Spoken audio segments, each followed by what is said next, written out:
Nel frattempo partita la seconda serie dove Riccardo De Cesare avrà il compito da lepre con un ritmo da 3,47 finale.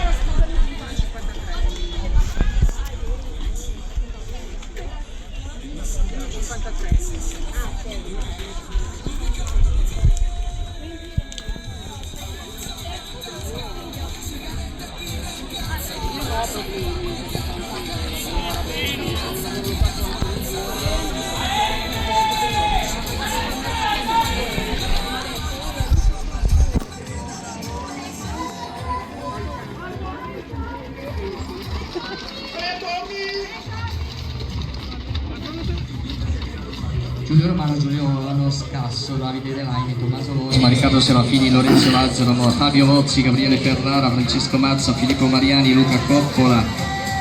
Stefano Cattano, Andrea Sabruna del Campeole, Riccardo De Cesare sono i protagonisti di questa seconda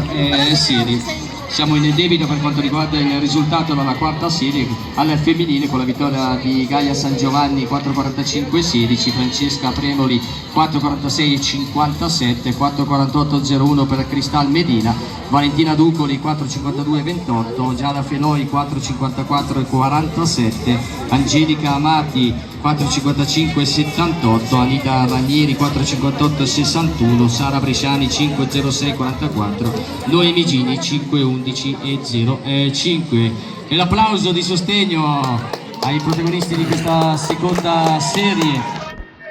con Riccardo De Cesare dietro di lui, Kevin Lodi,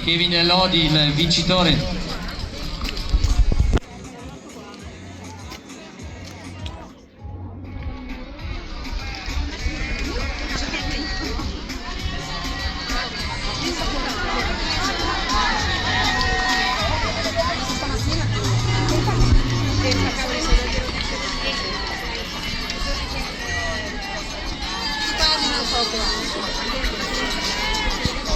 Kevin Lodi 3,44-47 ufficiale a vincere la prima serie, secondo posto per Nicola Baiocchi 3,44-78, Alessandro Morotti 3,45-08, Francesco Guerra 3,45-40. Nel frattempo l'applauso di sostegno per i protagonisti della seconda serie.